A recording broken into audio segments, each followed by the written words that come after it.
Brought to you by Telehelping, a virtual assistant staffing company for professionals.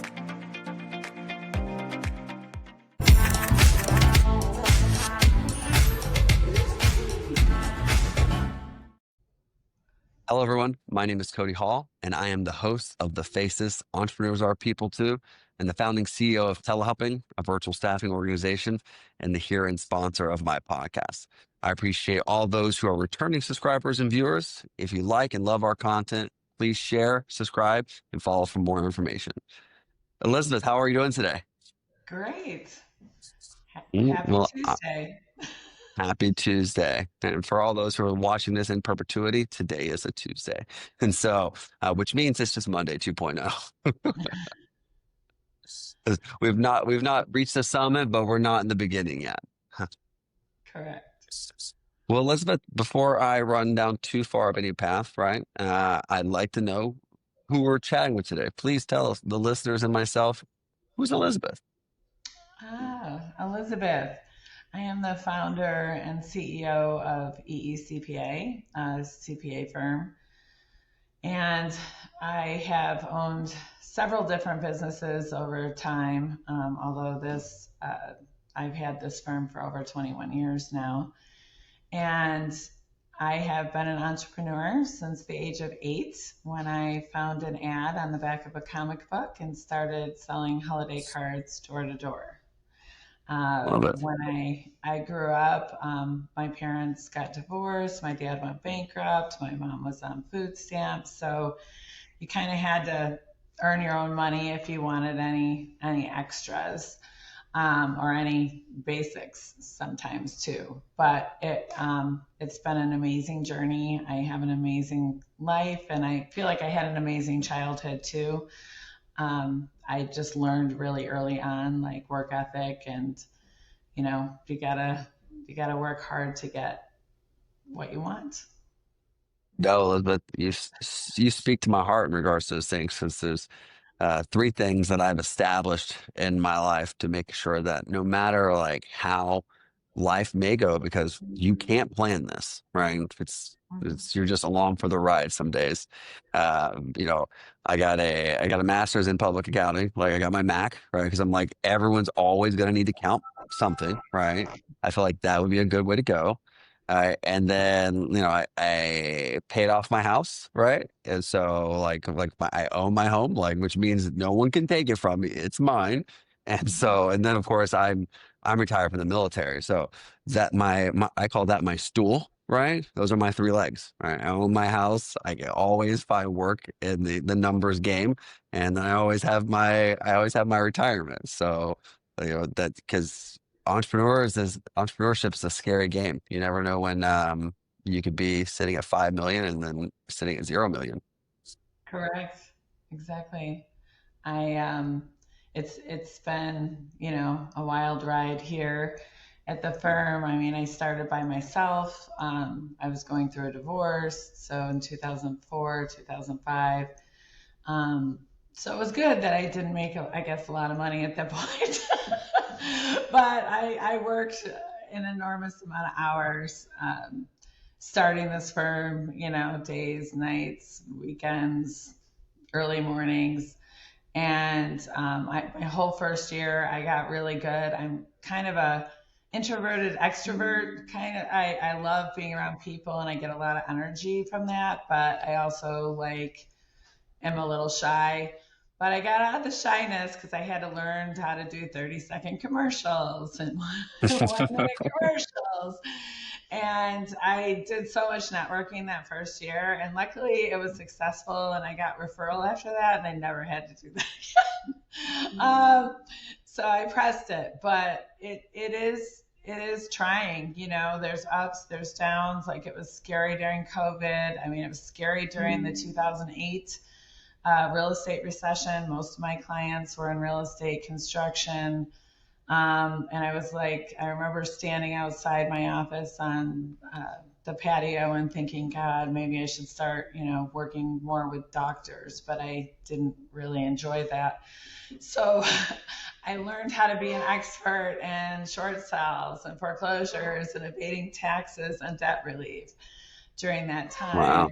And since then, the firm has evolved. We work with business owners, um, businesses, and family offices exclusively.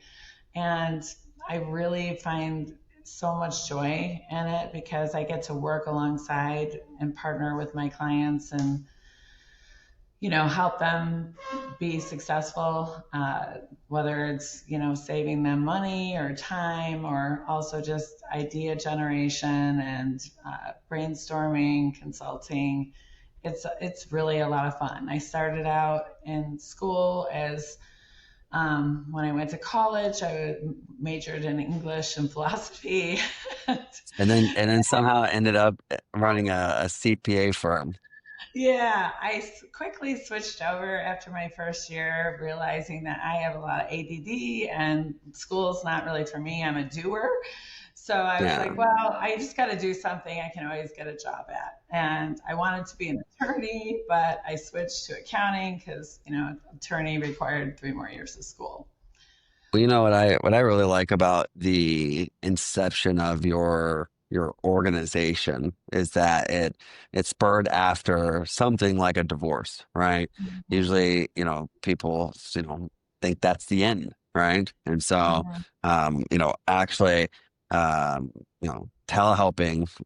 Oh, I launched telehelping of the same month that my divorce was finalized, and so unfortunately, she was able to. I had stuff there, so she was able to get some of that, and so I had stuff for her to take, as is divorce. But it was one of those things where it's just the mark of an entrepreneur, like in what is top five most critical events that you could experience in life, right? Mhm. You're starting a new business, and so that's an incredible way to brand yourself. Yeah, I didn't even think about it like that, but yeah, I guess it was born out of You're like a divorce. phoenix. You're a phoenix. You're rising from the ashes, right? And so, I mean, it's an interesting thing. Like, we talk about the 2008 financial crisis, right? I mean, when telehelping started, we were in healthcare, right? So, where you were then and kind of like how the markets changed you. Like, I can hold all my healthcare clients in this hand right here. And so like what was like 90% of our business is like it's in the other category now on the pie chart. And so and that's an interesting thing because I thought it was going to be a healthcare focused organization, and turns out we work with finance side and the legal side now. So which I would have never thought I would have ended up in, but the market changes you the direction you need to go. Oh, definitely. Um, and it's more pleasant. I feel like healthcare right now is really challenging um, from many different perspectives. But with the consolidation of care, and we're getting more and more Walmartized in the healthcare industry, and Yeah. it's lost a lot of luster here Well, as far as entrepreneurialism in well, healthcare. that's the thing. So I bet this year I will sell off my last ownership of healthcare organization. So when I sold out my last organization in 2022, I had a portion of another healthcare company, which was actually my original healthcare company that I was a co-founder at.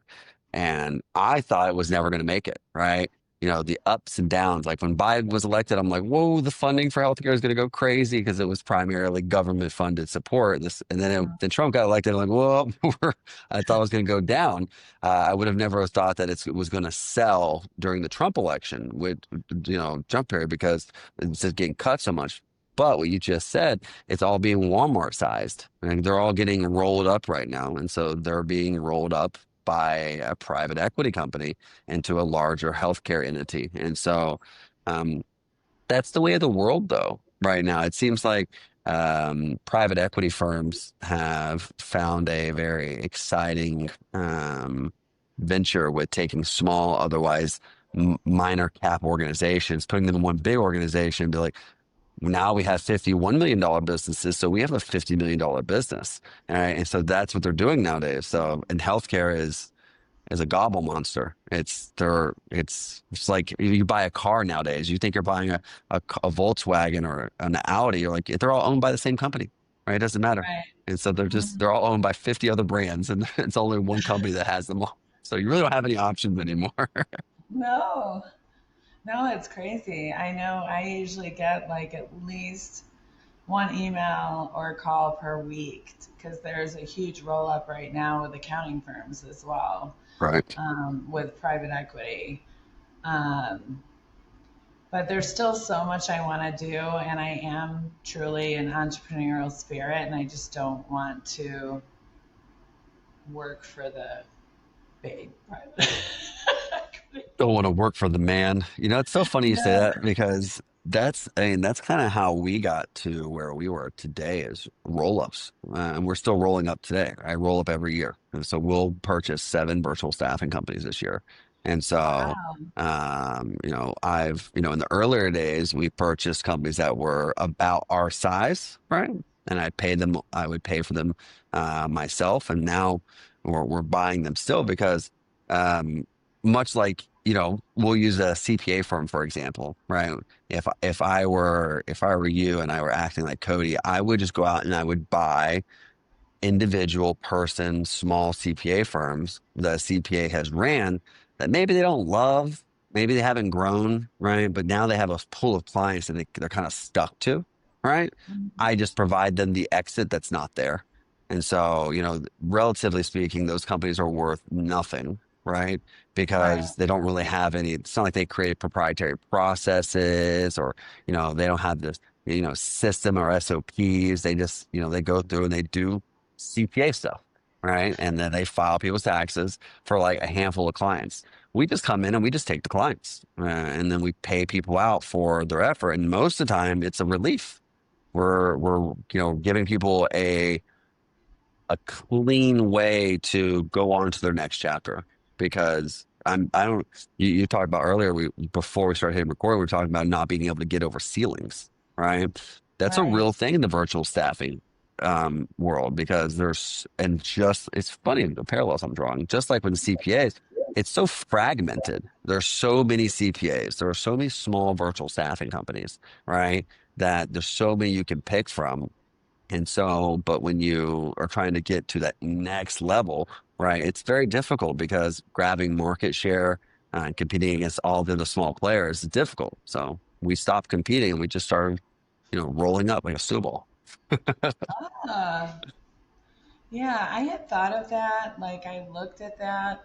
I haven't looked at it recently, but I think a lot of the issue is like, how do you overcome the like price adjustment? Because if somebody's working on their own, like usually their Yeah. pricing is lower, so because they don't need, Correct. to support an infrastructure or support a team. How have you overcome that obstacle?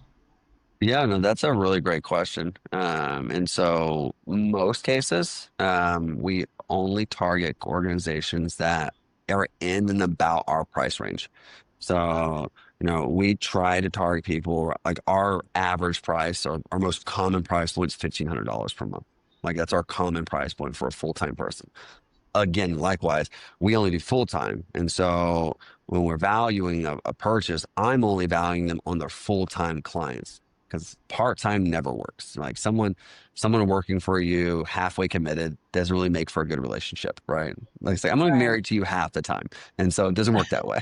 So, uh, so we value them based on their full time clients. And there have been occasions where I thought about buying folks with smaller price points. But the Mm, reason we're at 1,500 is because, think about for us, opposite of you, you're thinking about how to support the staff with what you're making. For me, mm, I'm thinking about is that client going to be our ideal avatar, right?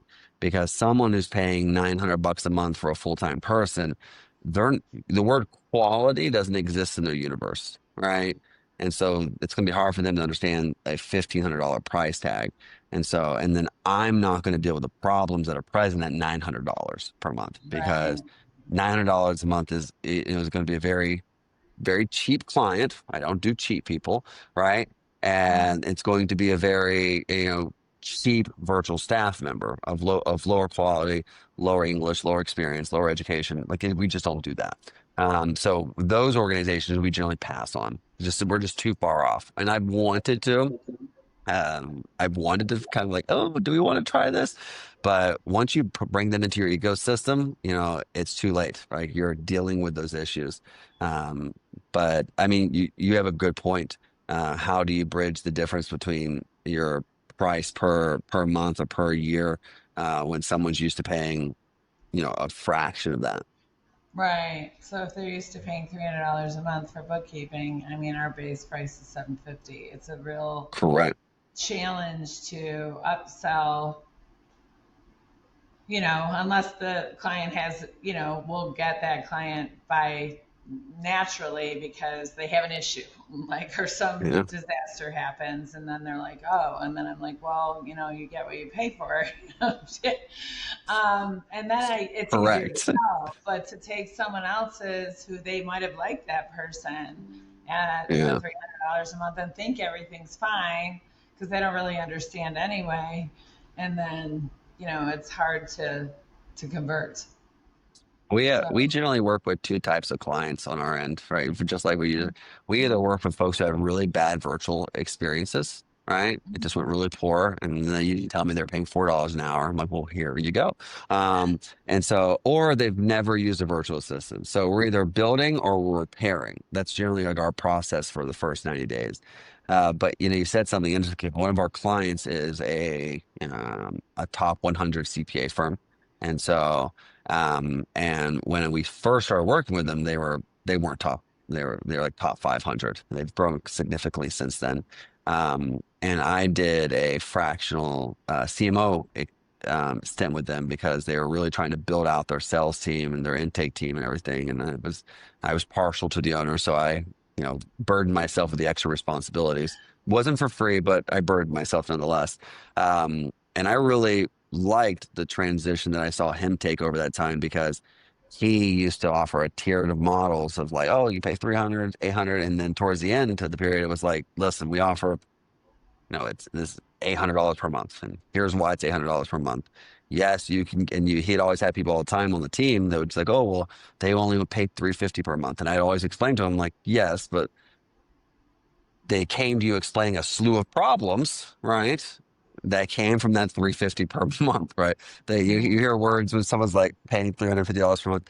I can't find my accountant. They never respond to me. I never hear back. My books aren't closed, right? I still don't have my P&L. Like those are all the things that you hear nonstop. right, and that's because you have somebody you're not paying enough to, really, Correct. um, Correct. to be able to offer the service that the white glove or whatever you want to call it. You have to dedicate time and energy towards it, and you have to have the right skill set for it. So Yeah. if That's you're it. It's a challenge too, because most of these lower end CPA or bookkeeping businesses, right? They are using a lot of very inexpensive outsourcing, right? Which is, makes them very cheap, right? Across the board, right? One thing that's challenging but rewarding on the side of this particular client, because we do have folks who use accountants across the board for bookkeeping, but he uses accountants with FP&A experience, right? And so like that right there is, a huge differentiator, because having a person who's accountant and having a person who's accountant who can do financial planning and analysis is horse of a different color, as they say in the odds, right? Mhm. And so, that is a huge piece, and oftentimes is the reason why he's 3 or 4 times more expensive. So much like yourself, I'm sure. Yeah, but that's super helpful. That's what businesses need. They need the FP&A. They need that Right. analysis, especially if they're in growth mode or startup mode. They have to be constantly like tweaking price, tweaking, looking at different marketing, especially, like what are they getting bang for their buck as far as leads and conversions. We work with marketing agencies too, our clients, and they get so stuck on CPAs. But it's like, well, let's look at like leads and conversions. It's great if you got a good CPA, but we really need to, deliver, deliver results. So, No. I mean, that's one thing so I'm actually, one of our clients, who I have a close relationship, he actually is speaking at a conference this coming, well, actually this month, we're in September now, in September, and he's asked me to speak on his behalf because it's in Spanish. And he's giving a presentation on, the finances of a business, of a painting business in particular. And so, I always tell people all the time, like, not all CPAs and accountants are made equal. And I say that as an example because I myself am an educated accountant.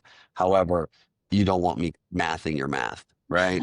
I'm just so everyone, like, they're not all. So when someone has a CPA, it means they passed the test, right? I tell my wife that all the time, like, oh, it's a doctor.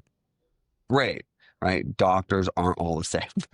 right. But it's interesting to see that because when you speak at these conferences and you chat with people in the regards to the finances of their business, how they approach it oftentimes is like it is the most important thing to me. However, I'm still not going to give it the attention oftentimes it deserves, right? Like, oh, I need to it's all messed up. However, I still like paying 250 a month, right? Like, oh, so you don't want to make a change. You need it. It's like when someone says they have high cholesterol, but they like bacon, right? I love bacon, but Correct, I don't right? have high cholesterol. Um, yeah, it's tough out there because you really do need someone that understands your business, and you do have to pay for that. I'm like, there's here in Phoenix, my favorite restaurant, the high end steakhouse is Mastro's. So I'm like, there are people out there that want to pay the McDonald's price but get that Mastro steak for. um, Correct.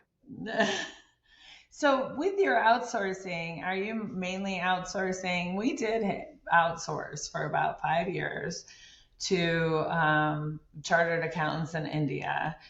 And we actually canceled that and brought it back in house. And we are actually more profitable, believe it or not, even though the Yeah. rate of pay per hour was less. In India, it was like we had to do so much work to make sure that like private client information didn't translate across. So, for example, we might have the logins for the bank accounts, and then we had to log in, pull this, get the whole project ready for them to do some data entry, which by the time we pushed it out, took it back, reviewed it, and sent it back out, it actually ended up being more expensive than just having one person sit and do the whole thing. No, no, that's a really great product. So it's interesting because we work in very regulated environments, law, finance, and accounting. And Mm-hmm. so most of our virtual assistants, unless they're in a marketing capacity, right? We do a lot of computer monitoring and all their work is cloud-based. And so they never do any physical storage. On their computers, not allowed to. We have it monitored. We get notified in the event that there's downloads that take place, and so Wow. but most of all of them do cloud based. So they're all logging in via VPN to a cloud and accessing a server, working on the server, and then, from basically using the computer as a portal, not necessarily as a canvas. And so they do that to meet the standards of keeping information secure on whatever server it's being functioned on. Yeah, but it definitely it is difficult in India. Mexico's a lot easier. The relationships between the United States and Mexico in regards to information sharing, especially like healthcare, for example. That's where we started. So it's a difficult environment to work in as well with all the HIPAA Oh, yeah. regulations. And so I actually back in the day was a compliance officer, right? And so in that particular space, being able to isolate and use cloud-based, non-local storage pieces was like a keystone of how we started. And we do the same thing with the finance space, same thing with the accounting space. Our actual financial advisors are the most regulated industry we work in, because every one of our, if they're going to be working with clients, they go through a US and Mexico federal background check, right? And then once again, we have the suite of computer monitoring that takes place. So that way, when they log in to work on accounts, whether it's doing charge accounts and bookkeeping and things like that, they're doing it on whatever software and server through a VPN that they were provided by the client. So Oh, wow. That's fantastic. it's a Plus, little bit you're more it's difficult. working with Mexico. Most of your work for Correct. is with Mexico, correct? Yes, ma'am. And so So it's all on of the our same time zone, which is a huge correct. plus. Wow. That's one of the so when I started telehelping, I did it from the perspective I had all Philippine based, and I hated the 16-hour difference, right? I hated the Mhm. 16-hour. I hated typhoon season, right? I hated all these things that would always get in the way of like, and then I also didn't like the fact that the people who were working for me, like they were supposed to be dedicated to me, but there were occasions where they would call us the wrong company name and things like that, and I'd be like, I'm catching on to you. And so I really like the idea of a dedicated virtual assistant. So our virtual assistants at telehelping. I will disclaimer, there are companies that are owned by telehelping that operate differently. We own them, but they operate under their own brand, right? Completely Mhm. separate. That are located in Venezuela, El Salvador, Argentina, Colombia. Like those are different. Telehelping, when I speak in regards to the actual proper telehelping, that's who houses all of our relationships on the finance side and the accounting side, because very important, the legalities of it all, right? Say, Right. for example, we had a virtual assistant in Mexico who wanted to start their own CPA and bookkeeping firm, and they decide, you know what, today I'm going to take Elizabeth's clients, right, and they're going to start poaching them. Well, if that person lived in Venezuela, there's nothing I can do about it. It's just there's nothing anyone can do about it. You, the company, me, the BPO, nothing. It just is what it is. But being in Mexico, we have legality enforcement here. Like we have strict contracts. We have the ability to prosecute, take legal action, and right the situation here where we can't do that in our foreign countries other than Mexico. So our regulated rules are always in Mexico. Oh, okay. That's fantastic. Yeah, Plus, it's providing opportunity for people to work from home correct. or, Yeah, and the Mexican job market's not great, right? One thing that's very interesting right now that they don't talk about anywhere internationally is that, United States is deporting millions of people, right? And so what we're getting here in Mexico, and regardless of where you stand on that, I don't care, right? Take your political views somewhere else, people. I'm going to the economics of this, right? And so the economics of it is we're getting a lot of people who are being brought back to Mexico that speak really good English, right?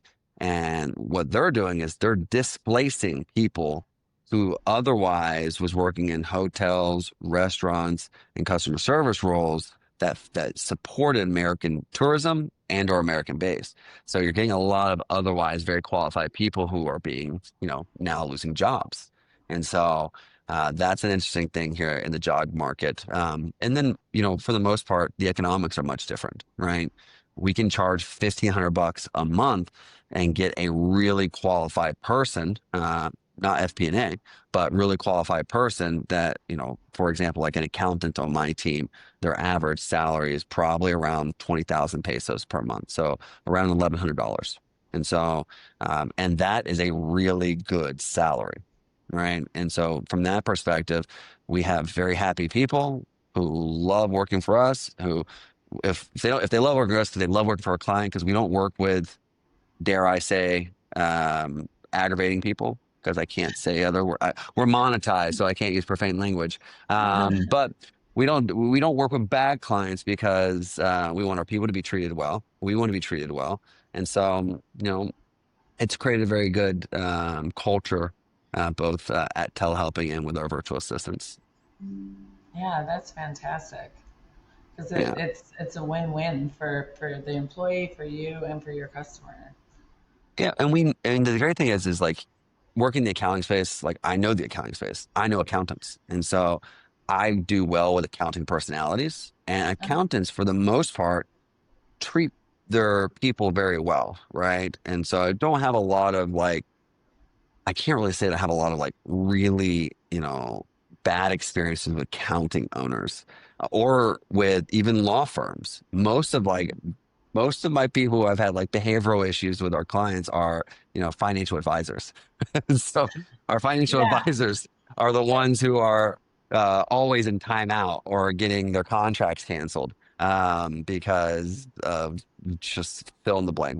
We've seen it all here. We've seen, one of the first things we like to do because, like I said, most people they've never used. I mean, I'm sure, like in the CPA world you have people who've never done bookkeeping and stuff before, right? Or they've done it horribly wrong, right? So we're in the same page. They've either done it really wrong or they've never done it before. And that's the same thing with virtual staffing. We either have people who've never done it before or they've done it incredibly wrong. And so we have trademark frameworks that build remote first systems. Actually, in the process of I'm in the review phase of my book, which outlines our processes, so that anyone could make them at their own company, even if they don't use virtual staff members. But it's all in the essence of like if you find a great person and then you put them in a great system, right, with good clients, they're going to find success, right? Oftentimes, imagine if you're an individual CPA, like, oh, I need someone to do my bookkeeping, and you hire somebody, and they're like, what do I do? Like, I need you to bookkeep. Like, do that, bookkeep stuff. But there's not a process in place, right?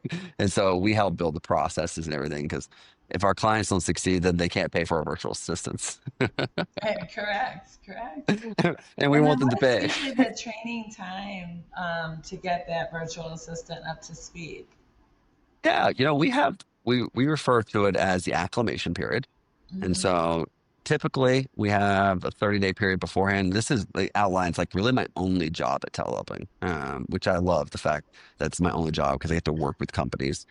So the first 30 days before the person starts, we're, there's 9 out of 10 of the clients will work with me to talk about SOPs, processes, systems to make sure that over that 30 days, we're like trying to get everything in place so that when that person starts, they're landing on solid ground. That way, the day one, we're walking over like, oh, this SOP is for this process, this is for this process, versus like, as I've seen it done before, Cody starts day one and I'm like, hey, let's like, let me get logged in. Like, well, I don't know how to get you into Facebook or into QuickBooks yet, or and I don't really know what I want you to do yet. And we avoid that because the one big thing that's important for Mexican culture is stability, right? So when they land day one, they want to be like, Elizabeth hired me for a reason. Like, I'm sure she knows why. We make that our like articulatable, and so we are able to give that to the virtual assistant, so that day one things feel chaotic, because previously we've had the experience where people come in and we say, hey, you want a virtual assistant? Here's your virtual assistant, and then they would be like, well, this person has nothing figured out. So that first 30 days is us figuring out. Now, it can move much quicker if someone has systems, has processes. It could be as quick as 2 weeks. And so, but this depends on how developed the company is, right? Someone of your size, I imagine you're going to have processes and outlines, and you're going to know how to get people access, and so you're going to have it kind of figured out. We're not really worried about companies your size. Companies half your size and below, those are the ones, right? It's oftentimes the people who are talking about the small CPA firms, right? They're either the small CPA firms who had figured it out, or they're on the other side, they're double your size in the CPA world, and they're trying to go to the next level, and they haven't figured out scalability yet, and so they're trying to get past that as well. So there's inflection points that we're here to help balance because we've realized if we don't, they'll fail, and then they'll blame us. And I don't like getting blamed unless I did it. Yeah, Unless it's my fault. So are they doing mostly bookkeeping or tax or any kind of thing besides Yeah. bookkeeping? So I'd say the highest tier they do is FP&A. So like there are definitely some dual citizen CPA tax planners here that we ran across. Primarily it comes down to they're either doing relationship with the clients, so hiring an accountant who is managing the accounts for the CPA firm or bookkeeping firm. So the Mm, relationships, checking in with them, explaining things. So they're doing the account management. Then you have the task rabbits, which are just bookkeepers, right? That are going in and doing all the reconciliation and so on. And then there are those smaller groups that we have that does the account management and FNP&A. So they're not just going through and say, oh, I'm Cody, I'm the person you contact if you have questions. But oh, I'm Cody, I'm gonna sit down and we're gonna talk about the differences between our plan for this month and the outcome and kind of how we need to understand that delta so that we can get to our goal. So that FNP&A process. Those exist as well. We don't have anyone who does taxes. Mostly they reserve that because in our relationships, it's reserved for the CPA or the tax specialist at the firms. That takes place mm. as well. But yeah, we have a slew of it, and I love it. I mean, the accounting is definitely one of my favorite sides because it's just I'm not saying it's predictable, but it's when our people start with accounting firms and law firms. Counting law firms, it's like once we get past that 90 days, that virtual assistant becomes part of the company, right? And Mm, they oftentimes acclimate to the culture. I'd say that they are, that 60/40 strategy on the stock market, we're definitely that 40% that makes up the company is like our legal and our accounting side. The other volatile side, that's going to be our financial advisors and our marketing companies, right? They're the ones that they're the problems. They're the ones firing, hiring, and repeating. And so because they're so those roles are also performance based in terms of outcomes of sales and marketing, where our legal and our accounting side is just they're about conducting the operations, right? Producing the work itself, not so much driving the growth. Yeah.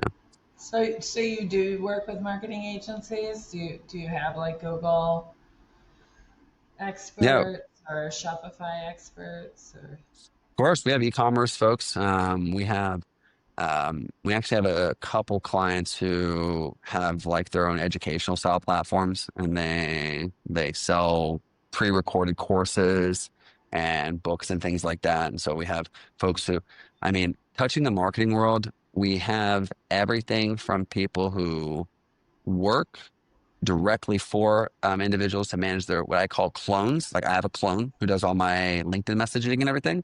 Like mm-hmm. their job is just to speak like Cody, post like Cody, be like Cody, make content and things like that so that I don't have to spend my day messaging people on LinkedIn or Facebook or Instagram.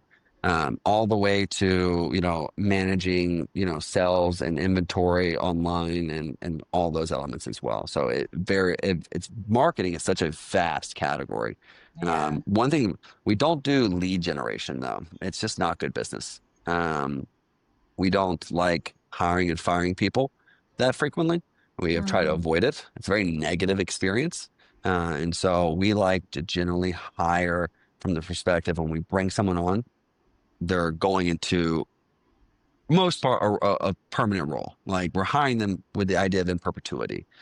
We do hire sometimes on project basis, like accounting firms, right? During the season, right?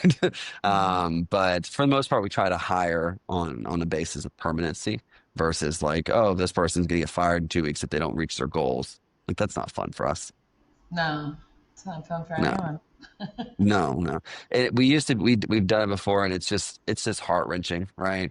You know, and that's the one thing that I cover it in depth in my book is like people treat virtual staff sometimes like we call them virtual assistants, remote virtual assistants, and freelancers, and it's kind of dehumanizing, right? And Right. that's kind of the difficult part about that is because we don't associate them with people, we don't associate them with the impact of our decisions. So it's easier for us to hire and fire people. But when you see someone leave a job at Microsoft in Mexico to go work for one of your clients, and then the client wants to fire them in a month, right? You're sitting there watching this person who left a really good job to pursue a career in a direction that they wanted to grow to then just get fired in a month off some mismatch of personality of something like that. And that's tough to see because you don't a job at Microsoft in Mexico is as good as government work, right? It's permanent. And so Right. those types of things we like to avoid. And which is why we developed the way that we've developed to try to create permanence and sustainability and success for the client and the virtual assistant so that we have to do more hiring and less firing. Yeah, and that's really important, the continuity. Um, Correct. I know with the Indian company that I use, like we had I had trained her up and done so many things, and then she grew, and then I realized like I'm now having to retrain her team over and over and over again, which Yeah. wasn't very helpful. But I think if you had a full time dedicated employee that wanted to stay with you, that would be eliminated because, if you needed to grow your team, you could grow with another person, but not grow underneath them so that your work, you were kind of delegating that work out to others. So I think that's really a critical No, piece. it is. I mean, our goal is for our staff members to become so much part of their culture and the companies that we work with except for, we do weekly check-ins with all of our staff. And then we do like a monthly one question survey with our clients to make sure that the virtual assistant's perception matches the client's perception, right? If the client's saying two and the VA saying five, we're like, wait, let's get involved, right? Let's figure out why. And so we do those touch points monthly. But other than that, like it's as if the person becomes part of the company. And generally speaking, that's the difference between us and other organizations is retention. If you're able to retain your clients full time, your people are able to become a part of the cultures, like that's what grows people in our industry. Oftentimes it's turnover that keeps you stagnant. Retention is that is the holy grail at virtual staffing. And I'm sure much like with your organization, like being able to retain the clients as you're getting new ones is how you're compounding the ARR. Oh, absolutely. And retaining the team too. It's Correct. challenging in accounting. I think we forget sometimes how the turnover of clients can, and the challenges there can lead into the wear and tear on our team, right? So we've seen those days too. You have to break some eggs to make an omelet. All right. So Yeah, absolutely. oh man, well, Elizabeth, well, one thing I want to kind of understand too, real quick before we go towards the end is like when Elizabeth isn't running an accounting firm now, because we've talked so much about work, what are you doing outside of, entrepreneurship? Is there a life outside of this world?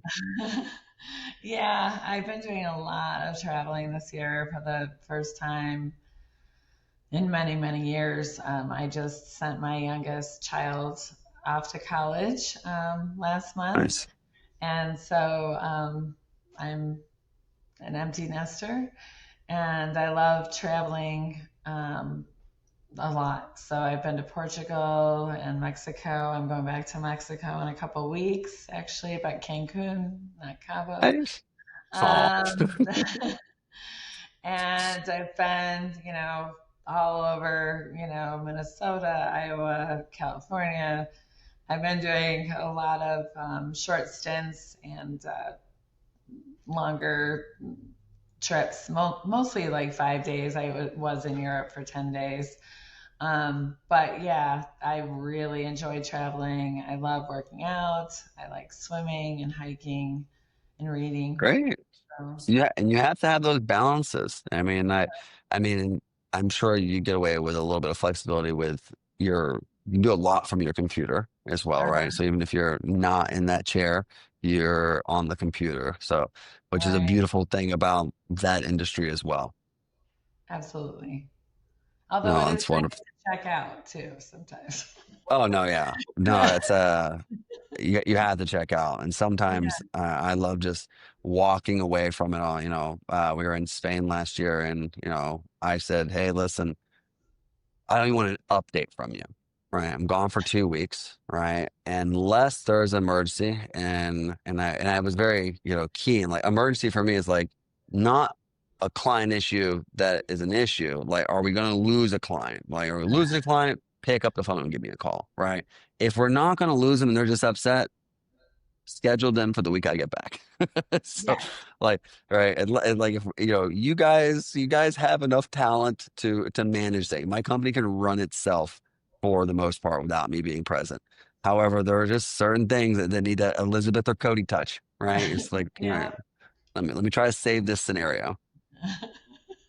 Oh, I love that. I love that. Well, listen, one thing is when you do come to Cabo next time, you have to let me know. I I definitely feel like will. I'm the tour guide of all people who visit Cabo at this point.